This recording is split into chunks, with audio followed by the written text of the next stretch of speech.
selamat datang di video Ki Hajar Dewantoro. Ki Hajar Dewantoro merupakan Bapak Pendidikan Indonesia. Beliau percaya bahwa pendidikan adalah sesuatu yang memerdekakan peserta didik, baik dari tindakan maupun perilaku.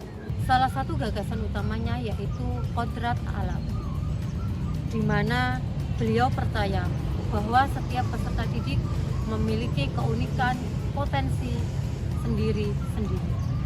Kodrat zaman yaitu perubahan sosial dan teknologi. Pemikiran ini sangat relevan dengan pembelajaran bahasa Indonesia. Hajar Dewantoro menekankan bahwa pembelajaran tidak hanya sekedar materi, tetapi juga pengembangan budi pekerti. Sistem Among yang diterapkan mengarahkan guru untuk menjadi penuntut, bukan penguasa yang memfasilitasi anak didik untuk mengembangkan pemikiran kritis dan kreatif. Dalam video ini, kita akan melihat bagaimana konsep-konsep yang diterapkan dalam pembelajaran bahasa Indonesia.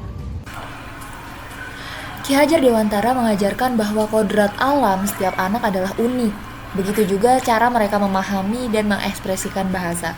Dalam pembelajaran bahasa Indonesia, guru harus memberi ruang kepada murid untuk mengekspresikan ide-ide mereka secara bebas melalui karya seperti puisi, cerpen, atau esai. Di video ini, murid-murid mengerjakan proyek menulis cerita pendek tentang pengalaman pribadi mereka, masing-masing dengan gaya dan perspektif yang berbeda.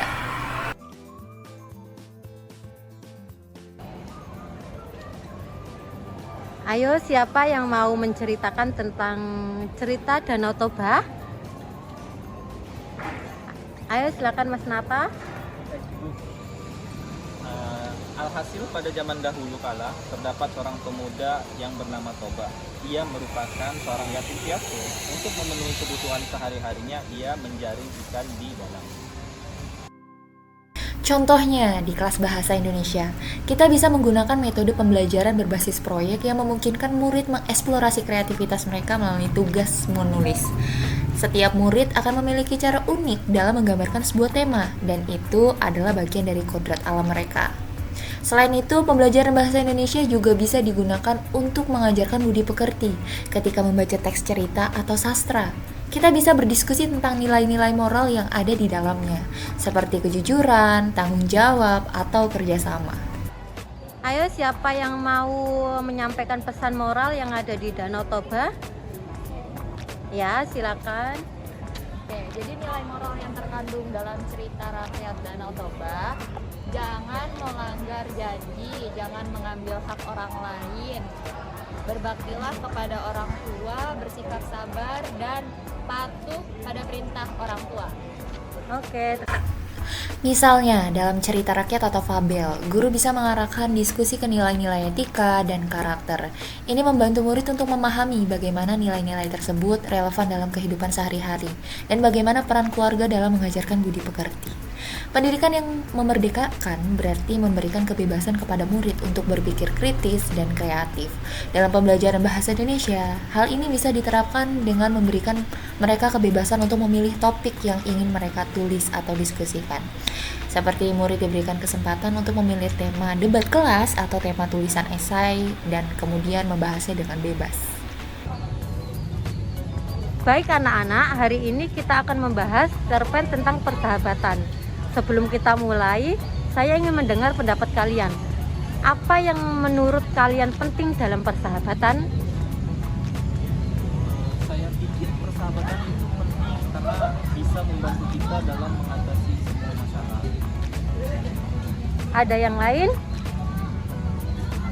Iya, teman-teman. Jadi kita bisa menjadi pendukung untuk memberi semangat kepada yang lain. Bagus sekali. Mari kita lihat bagaimana persahabatan ini digambarkan dalam cerita yang akan kita baca hari ini. Setelah membaca, kalian akan menulis tentang pengalaman pribadi kalian dengan tema persahabatan. Nah, guru juga bisa mengembangkan instruksi menjadi sebuah budi pekerti dengan menceritakan pengalaman atau belajar dari cerita siswa. Misalnya ketika siswa tersebut membantu teman atau saudara, dan hal itulah adalah salah satu cara untuk menerapkan nilai-nilai yang dipelajari.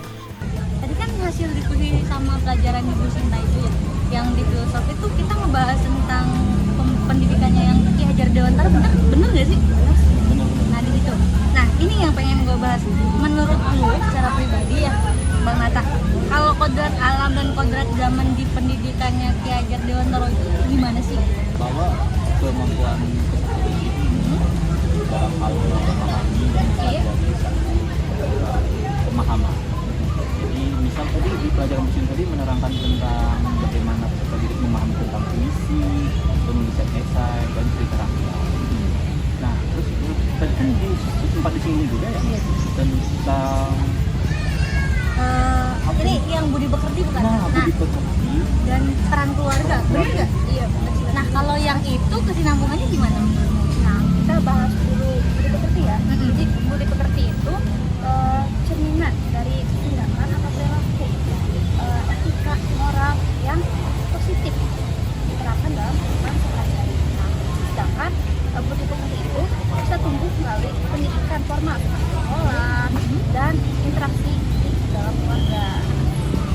Nah, adapun dalam interaksi di keluarga, orang tua bisa memberikan contoh yang baik agar anak bisa menyerap perilaku positif tersebut dan bisa menerapkannya pada lingkungan dan kegiatan sehari-harinya. Jadi intinya kesinambungan dari pendidikan dua itu bahwa apa namanya penyesuaian tentang anak itu ya dari sekolah juga dari rumah gitu. Dan di sini juga yang tadi saya dapatkan tuh tentang kemerdekaan belajar di anak itu sendiri gitu atau peserta didik itu sendiri, karena di situ ada hak belajar peserta didik untuk tampil aktif, dia inovatif, kreatif juga kan di situ, dan tetap menerapkan sikap khas Indonesia lah gitu, ada budayanya kayak sopan santun dan sebagainya, tapi tetap si anak itu punya hak kemerdekaan dan belajar memilih sendiri, berpikir kritis, problem solving, public speaking ya gitu. Dari diskusi yang tadi kita, menurut kalian tuh kesimpulannya bagaimana? Dari menurut aku sih dari ketiga aspek tersebut ya, yang pertama itu kan kodrat alam dan kodrat zaman, yang kedua kesamaan budi pekerti, yang ketiga itu tentang kemerdekaan peserta didik. Nah, ini apa saya sebutkan tadi itu lebih menekankan pada peserta didik dalam belajar. Jadi di sini guru itu sebagai penuntun atau pengarah dari peserta didik, karena sejatinya peserta didik itu sesuai kodrat alamnya dia sudah ada bakat untuk menjalani kehidupan sendiri. Jadi pendidik hanya menebarkan wawasan dalam karirnya sendiri. Di era digital ini, teknologi bisa digunakan untuk memperkaya pembelajaran bahasa Indonesia. Guru dapat memanfaatkan platform digital untuk memperkenalkan murid pada sastra modern, blog, atau bahkan mengajak mereka membuat vlog cerita pendek.